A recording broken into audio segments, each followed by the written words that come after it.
Street Fighter 3 Third Strike is the antithesis of modern fighting game design, where if you pitched this game to Capcom in the year 2024, they probably wouldn't make it, but even if they made a game like Third Strike these days, it would not be allowed to stand in the form of the game that we know it today. And that's because Third Strike, in my opinion, is the final true arcade entry of the Street Fighter series. And yes, I know technically Street Fighter 4 and 5 have arcade releases, and people especially play 4 in the arcade. But I think 4 onward are definitely designed more in terms of modern live service style of model, where Third Strike is not only an arcade game through and through, but the epitome of what good arcade game design looks like, and the reason why I think it endures so long, even to this day. And I know the FGC talks a lot about the good old days in the arcade era, but I don't think anyone has fully pointed out how fundamental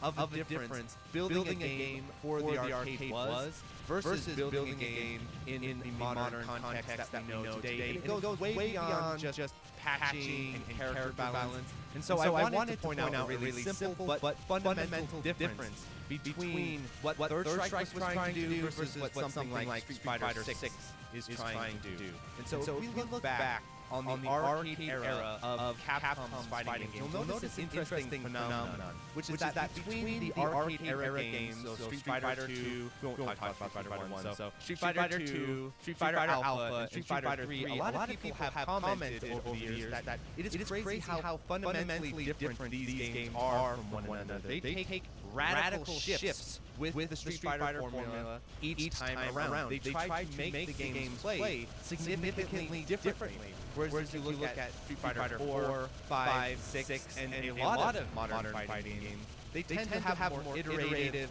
bring back the sort of previous game, but change things here and there, style of design. And that is a really substantial shift that actually goes back to the arcade context. And I think when we look back on Third Strike, I feel like if you don't understand the arcade, you don't understand Third Strike. Because a lot of people I've seen online and just commenting and discussing the game, a lot of people say, well, Third Strike is actually kind of a betrayal of the Street Fighter series because of its parries and the way the game shifts the established formula from Street Fighter 2 of footsies, fireballs, and uppercuts, which I agree with, which is true. That is what Third Strike does. But calling it a betrayal, I think, is totally missing the context of what this game was trying to do. Because we're looking at it back with our modern fighting game players' eyes and not remembering what it was like in the arcade. For example, let's say you walk into the arcade, you put your quarter into Street Fighter 3, you're looking for Cammy, she's not there, you choose Ryu, you start doing fireballs and uppercuts, and they're getting parried, and you're thinking, this plays absolutely nothing like Street Fighter 2. I want to play Street Fighter 2. Well, in the arcade, all you have to do is turn to your left. There's Street Fighter 2. It's right there. It's 4 or 5 feet away from you. If you want to play Street Fighter 2 in the arcade, it's literally there. You can play it. If you want to play Street Fighter 2 with your friends in the arcade, even when Third Strike was out, you can just walk over to the Street Fighter 2 cabinet. Same thing with Alpha. If you showed up in the arcade and you're like, hey, I want the Alpha cast, I want the Alpha gameplay, there's Alpha right there. And if you were the arcade owner and Capcom was approaching you and said, okay, we made a new fighting game. It's a lot like Street Fighter 2. In fact, it's like pretty much an update to Street Fighter 2. The arcade owner would think, okay, why do I need to buy this? I already have Street Fighter 2 right here. It's crazy popular. I've already paid for it. No one really cares that much about this update. I don't know if I'm going to buy. Capcom understood this, and so Capcom's approach in the arcade era, I think, is actually really ingenious and really artistic, which is basically they were making these arcade era Street Fighter games as companion pieces to one another. They were meant to be a set together. You would actually supposed to have all three cabinets, or how many versions there are, but all three of the series together, one with another. I think this model was much more clever and much better than the KOF model, where every year they release, KOF 95, 96, 97, 98. I love the KOF series, of course. But have you ever walked into the arcade other than like Gallum Ghost and like Collector's Arcade? But think back to your local arcade. You walk into your local arcade, and they have 98, 99, 2000, 2001 like lined up together? No, why would the arcade owners do that? Whereas with the Street Fighter series, you could often see the cabinets together. And everything about these series ships would entice you to try the other one. They would change the graphical style, the general theming, the cast, the music. They wanted the games to be distinctive from each other artistically and not just graphically. And that's the other thing too. In the arcade, you go and get the Tekken games like Tekken 2 to 3 to Tag. And yes, the Tekken games would shift things. I know the mechanical changes from each Tekken game one to another. But if you're just a casual player, like I was as a kid, coming in, you see Tekken 2, you see Tekken 3 next to each other, and Tekken 3 looks way better, has a bigger cast, and just does everything Tekken 2 does, but better. You don't then go back and play Tekken 2 because you feel like it. You're like, no, it's all about Tekken 3. And I remember in my arcade, they would start to drop the prices of like the older Tekken games. So you come in, Tekken Tag 2 is like $1, Tekken 4 is like 50 cents, and then you look at Tekken 2 and it's like a quarter because no one played it. So Tekken, ironically, had a much more console-style iterative system because it was tied to hardware improvements. So it was like little consoles each time. But with the Street Fighter series, you could tell Capcom were actually trying to give each entry an individual identity. And I think in the long run, if you were an arcade operator, in the long run, this was the better approach for everyone involved, where now you have three distinct games that all collect money and are reasonably well done and have their own little fan bases, and they all can be companions and friends.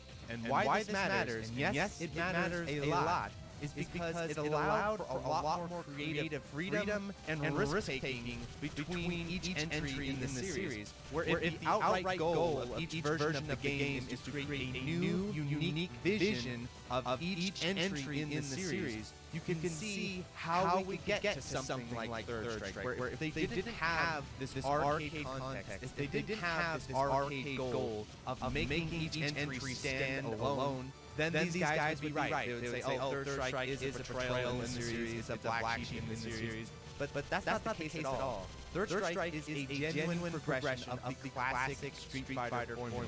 It is bringing in a brand new angle, especially to the game's neutral games One's completely off-road there. And totally shifting what Street Fighter was up to. And it had the license to do that. It had the okay to do that because of its arcade context, because of what it was trying to do. It wasn't trying to replace 2, it wasn't trying to replace Alpha, it was trying to be a companion piece, a progression, a new option, a new way to look at the series, a new way to look at the neutral game. And that is why Third Strike is so unique, and why you could not find it in today's modern live service style era. Because if you look at modern fighting games now, they cannot be companion pieces. You cannot have Street Fighter 4, 5, and 6 all hanging out together and having tournaments together. No, that's not how it works. The way it works in the live service era is that each game will eat its predecessor. It will devour its mother like a spider. And so in that process, some of its mother, some of its genetic DNA has to be preserved. And that is how you get the much more careful, conservative shift between game design from 4 to 5 to 6. Are 4, 5, and 6 different from one another? Are they different takes on that style? Yes. Oh my God. Not radical shifts. They're not 2 to Alpha to 3. They're actually the same game in a lot of ways. Besides the graphical shifts and the tech upgrades, you could very easily see a path where if they just kept patching and updating and changing Street Fighter 4, Wrong weapon, by the way. it could easily morph into what we have now in Street Fighter 6. It's not that crazy. Remember back to Street Fighter 4 Ultra, they introduced like red focus attacks, so they were continually adding core system changes to Street Fighter 4 all the way to the end. So like I was saying before, even if Capcom decided to release a parry-focused Third Strike style Street Fighter game, which wouldn't be that crazy these days because how hot the parry mechanic is across gaming generally, even if they took that core premise, because of the context, because of the environment, because of the design philosophy, you could not have Third Strike be produced. There is no way, because of the live service model, could you just have Third Strike take the same artistic form like you could in the arcade era, even as an indie game. Even if an indie developer tried to make a Third Strike style game, I do not think they could quite capture that same style of design, because a lot of the really bold, great design decisions that Third Strike makes that I think make it endure to this day, these decisions are actually counterproductive to modern monetary incentives, even for an indie game. So what are these bold decisions? What has allowed Third Strike to endure? We've set up the context, now let's get into the specifics. The first thing we need to talk about is the open-ended nature of Third Strike system mechanics. And yes, we're going to talk about parry. The parry is a big part of Third Strike, of course. But I think there are other things Third Strike is doing that people kind of forget to mention because the parry is so hot and so interesting. But it's doing more than just the parry. And I want to highlight these other aspects before we talk about parry. So the first system mechanic of Third Strike that I love, that was actually introduced in Street Fighter 3 that a lot of people kind of forget, it appeared in Street Fighter 3, is the dash system. And what I love about Third Strike's style of dashing that is different from modern Street Fighter dashing is how compact and small and low commitment these little dashes are. It's just enough to create a little bit of unpredictability, just enough to keep your opponent on your toes because you close out very key ranges with a dash like really fast, and so it opens up a little bit more of a kinetic feel to Street Fighter that wasn't there before, where yes, you're doing footsies and two and an alpha, and you're sticking things out, or jumping at each other, alpha doing all kinds of crazy stuff. With two, you're sticking limbs out, you're kind of playing within that range, but just having that little extra explosive option, especially combined with the ranged throw of Third Strike, which is much bigger than it was in alpha, and then of course two, you have that I sort played of much better yesterday. Whereas Third Strike, you got some range on your throws, especially depending on your character, and that opens up the neutral game a lot in terms of not only do you have blocks, not only do you have highs and lows, now you have dashes and throws mixed into that close range neutral game. And I think that's a really important conclusion, especially with the parry mechanic. Having a powerful throw is really important with a game full of parries. You need something to keep that parry in check, and these beast dashes and throws are definitely a part of that formula. And I wanted to point that out because if you just focus on parry, modern fighting games or modern games, if you just focus on parry, like, oh, Third Strike has a parry system, let's throw it into Resident Evil Remake or whatever game you're going to put your parry in, you kind of want to remember, well, Third Strike had other system mechanics to challenge the parry, to make the parry not just the default winning solution all the time. And so I wanted to point that out. And then another thing I think people forget about is the super jump system of Street Fighter 3, where you're not only having parries and dashes, you also have these beast mode super jumps that can add mix-ups into your neutral game. And then on top of that, with certain characters like with Ken, you can do a super jump into an EX Tatsu, and it's just like a missile flying across the screen, and you can do all kinds of crazy air combos and juggles and mix-ups. And so the air game, the vertical game of Third Strike was also expanded on in a really cool way. So Third Strike is opening up the neutral game, even outside of the parry, with improved movement, with improved jumping, with these sick little dashes. And my favorite thing about Third Strike's system mechanics and neutral game is that it plays a little bit more like a 3D fighter than other 2D fighters ever do, because of how much you're right in each other's space. I know classic Street Fighter players who love the Fireball game aren't a huge fan of this, but I think it's awesome. And the fact that you have so many options and genuine neutral game strategies that can emerge in the up-close to mid-close range in a 2D fighter is really impressive and really unique, and it does stand out from even modern fighting games to this day. And so I really love the open-ended style of Third Strike neutral game, which brings us to, of course, the parry system, the parry mechanic, the thing we got to talk about if it's third strike. If you talk about third strike, it's all about the parry, it's all about the Daigo full parry, and it seems to be like I talked about in my Devil May Cry video last time, that there are surface elements of games like Devil May Cry's air juggle system that dominate the conversation around that game, and then they become so prominently discussed that the actual context of the mechanics starts to get lost. And one theme that often appears on this channel and will appear once again is that system mechanics are context sensitive. Just because a parry system works extremely well in Street Fighter 3 Third Strike doesn't mean that concept fully translates over to other styles of game design, or even that if you change certain aspects of Street Fighter 3's parry, it would be a hot garbage mess. That the way the Third Strike parry exists, its limitations, its context, is very important to how effective it is. So the main thing I will say that I appreciate about Third Strike parry system, the hallmark best thing about it that I don't think people talk about all that much, is how limited it is. How Capcom decided to implement the parry system, what it costs, what it can do, what its context is. Because the parry is not just a one-size-fits-all solution in the context of Third Strike, and this is a big mistake that new Third Strike players make. I know, because I made that mistake when I first started playing Third Strike. Because when I first entered Third Strike from playing Street Fighter 4, like many people, I came in and thought, okay, Street Fighter 4, but with parries, got it. So then I went in and just started trying to use Street Fighter 4 meta, but then remember, okay, yeah, parry this, parry that. That's not how the parry system works, and that's not even how I think you should approach Third Strike's neutral game. You shouldn't approach Third Strike's neutral game with I'm going to do footsies and fireballs and throw out the occasional parry, or even think about parry right away. Like I was saying before, I think the first thing you need to do is you need to appreciate the movement and positioning possibilities of Third Strike. And what the parry system does in this game is that it subverts set play. That's the key idea behind Third Strike parry.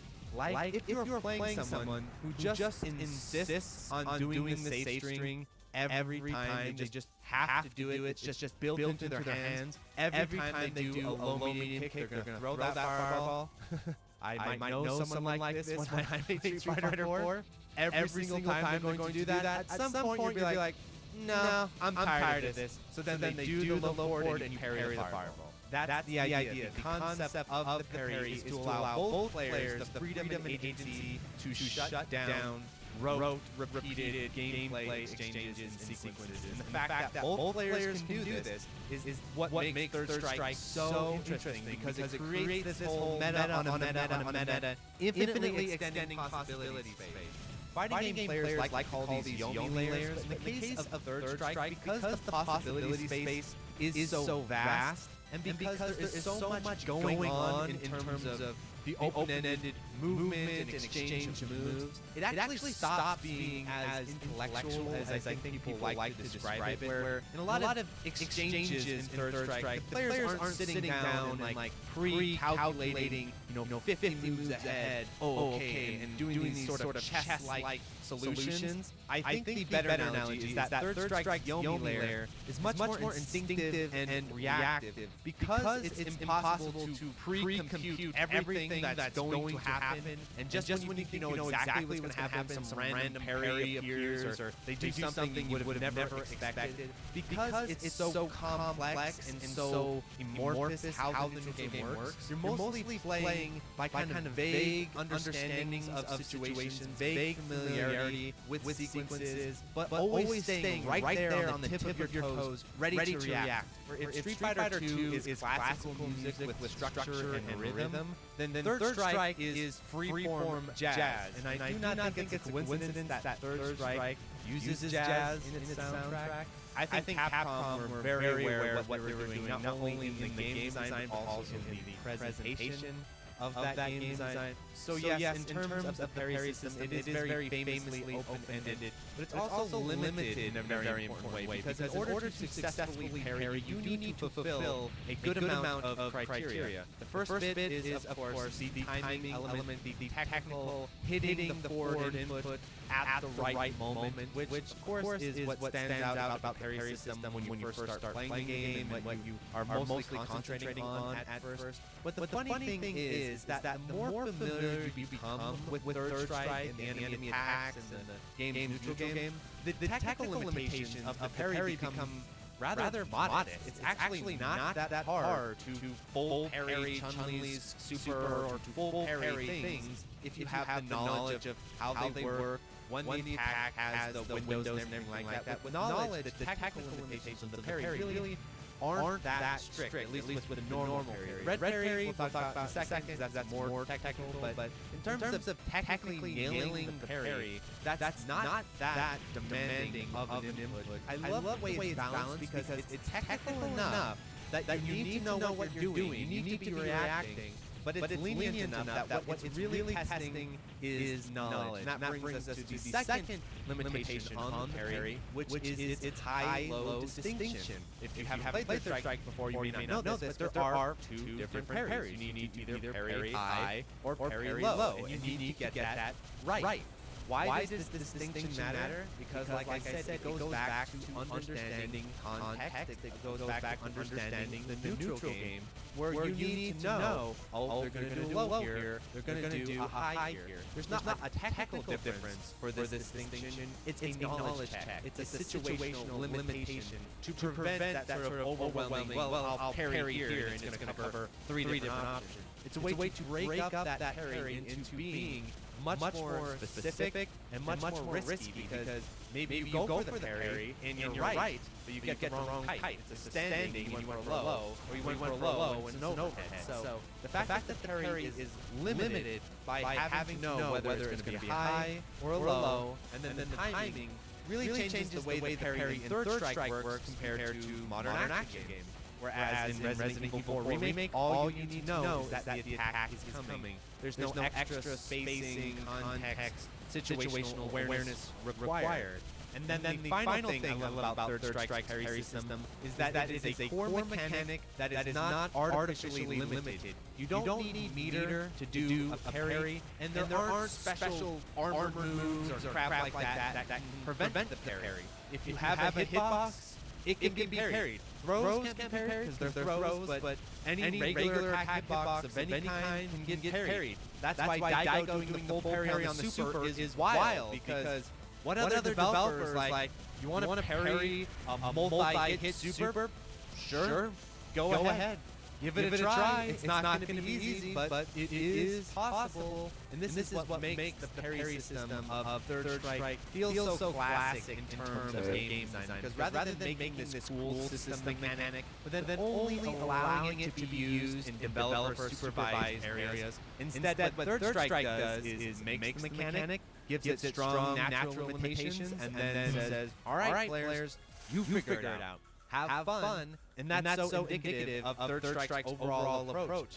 It doesn't feel like a developer-supervised game. It feels very freeform, and you just do you. You could not get stuff like Urian's crazy setups or the dungeon or like all kinds of wild shit that exists in Third Strike. You just could not get that in today's market and fighting game culture. It just would not be accepted, allowed. Quick break, I just wanted to mention that the annual t-shirt drive to help support the channel is currently happening. It'll happen in the next 2 to 3 weeks. If you can get your order in during this time, I would really appreciate that. It's going to really help the channel with going full time, and the merchandise is really cool. So I just want to remind you all, if you're interested in helping support the channel, link in the description to get your order in. All right, back to the episode. And that brings us to my final subject that I want to talk about with Third Strike.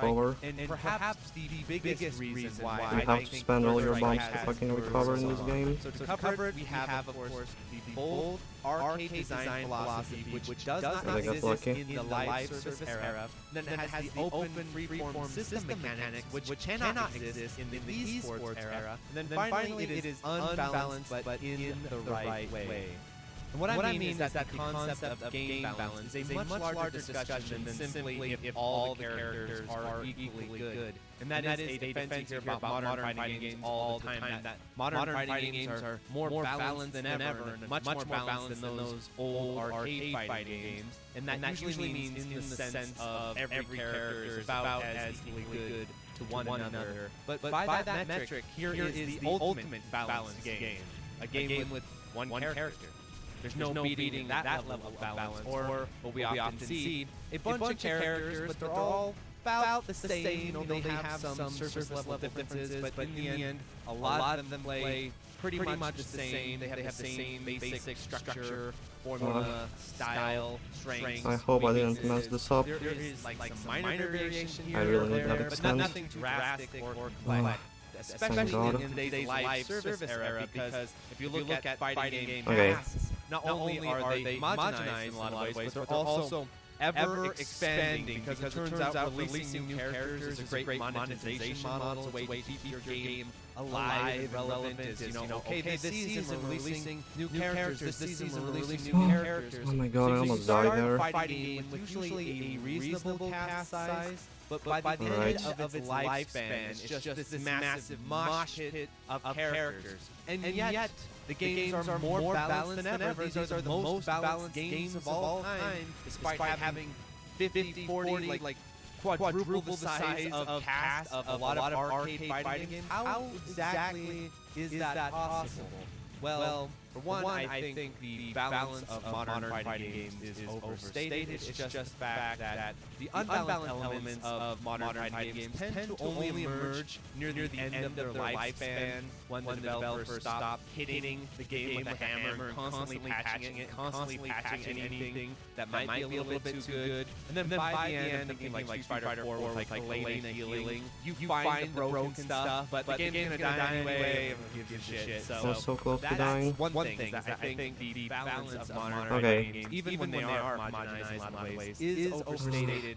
But then on top of that, I think this insistence that all fighting game characters are equally good in terms of competitive play is from the esports era. Because if you think back, why do all characters need to be equally good in terms of game design? There's nothing that forces you to play a low-tier character other than your own personal preference. And what about the value that low-tier characters bring to a game? Not what they bring to an esport, not what they bring competitively. I mean in terms of game design. The values, the things that low-tier characters add that you couldn't have if every character was equally good. For example, there is a character in Third Strike Stage 5, 3 lives. Q is Unfortunately, I don't have any bombs, but this is doable. In Third Strike. But this is doable. Reason why Q is Just don't mess up. and so cool, and why a Q always gets cheers, and everyone's like, oh shit, dude's playing Q, is the fact that Q kind of sucks. He's like a low-tier type character. And so when you're watching a competition between two players, one guy's playing Yun or Chun, and then one dude's playing Q, in terms of game design, it adds a whole extra dimension to that choice that simply could not be there if all the characters were high tier or equally good. The fact that some characters are systematically bad adds a lot of interesting layers to gameplay interactions that wouldn't be possible otherwise. I'll give you a real life example where one time I went to a Melee tournament and I played Fox in Melee, the highest tier character in the game. I think a really well done high tier, but we'll leave that for another day. Anyway, this was during the 20XX era, where if I ever plugged in my controller and selected Fox, I went homing. people's eyes would start to roll like, oh, cheater, pump meter. And I got so sick of this, where there's players that were clearly a lot worse than I was, who kept acting and thinking that, oh, you're better than me because you play a high tier character. That I thought, all right, let's try this. So I started beating these guys with Pichu and Pikachu, and like low-tier characters, Roy. And I specifically chose Roy, Pichu, and these types of characters to put these players in their place and send them a message that is irrefutable. Where all the characters were equally geared, all the characters were equally good, and you go to your local scene, these scrubs could always claim matchup problems. And that matters in game design. Does it matter if it was an e-sport? Does it matter if you're in the I need this World fucking bomb. Cup? No, but Third Strike didn't Alright. persist because it's an e-sport. Doing pretty well Third Strike didn't so far. persist because it has lots of prize money and Capcom backing.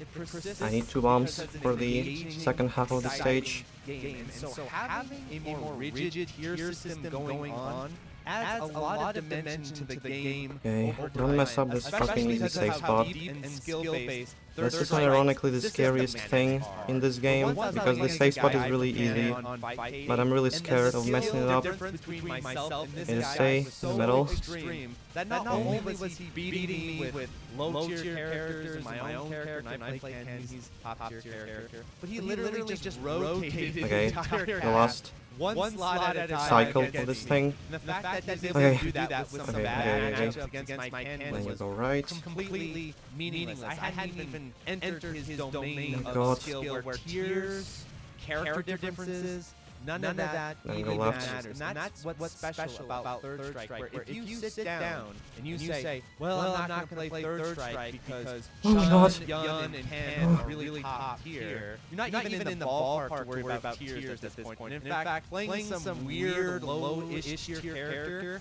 in our current environment might be an advantage, because that brings me to the next point about the interesting balance of Third Strike, Right. where I think the right characters are top tier and the right characters are low tier. I am glad that certain characters are not better than they are, because I think the way Third Strike really handles it is think of the top 3 top tiers. Somehow survive that. Yun, and Ken. Chun-Li, a very defensive character Oh my fucking in God, a what the very fuck am I doing? aggressive system. That's the funny thing, is that Chun-Li is the most Laser? powerful defensive character Hey, in the laser. game, the most powerful character in the game, and Okay. yet Third Strike as a system favors This better more be it. aggressive Like- freeform play. And so you have I hope I don't choke. Like, I have enough lives for the final boss. You have Yun, like the most aggressive This boss is character such in a the game, massive jerk. especially with his crazy super and all this This crazy fucking dive kick shit he evil can do. crystal. And right after that, you got Ken, an all-around solid fundamental I know this character. strat. So the game's top-tier characters, the top 3, are 3 character archetypes that Oh my are God, all what the distinct fuck am I from doing? each other, and that any player Okay. can gravitate towards. It also is worthwhile to learn the matchup against. Oh no. The funny thing is that because these top 3 characters are top tiers, I messed there this is up. a natural competitive meta that develops that because everyone knows who the top 3 characters are, and because you encounter these Okay, top last 3 phase. characters, your Okay. matchup against these top 3 Press left, characters press are left, going press to right, be and bomb. stronger, most likely, than your matchup against Left, mid-tier right, characters bomb. or even lower tier characters, because you know how these characters work, you know how to deal with them, you know how to study them. And all 3 of these characters, I did it. think, are Whew. balanced enough. GG, nice. Where if you study them, you know what Raiden you're 4 gonna do, Ultimate 1-all. you're gonna have a good time fighting. Good. It's not completely degenerate garbage like people act like. So even if you watch a tournament in all the top 8, Now I'm gonna enter the second loop, but this doesn't matter. Yang is hot right now, I'm just going to die I think to... Yang will be there as well. Yeah. But even if that is the case, I'm going to die to the first level of characters loop 2. dominate top 8. These are 3 still very distinctive, interesting. Oh my God, I did it. characters. Nice. It would be Okay. a different equation. Stay This here. is what I'm trying to get at. Like, not all Yeah. imbalance is the same. Like, some imbalance is just hot garbage in terms of game design. Another type of imbalance, like Third Strike, it creates a good sort of funnel into the game where you're coming into Third Strike, you're learning Third Strike, you're going to learn how to fight Ken, Yun, and Shun. It's like, oh, these are 3 characters that are interesting to fight against, that play the fundamentals of the game for the most part. You know, they tell you how Third Strike plays. They are a good example of Third Strike in action. Where imagine if Urien was like top tier character. Not Urien as he is now, but imagine like Urien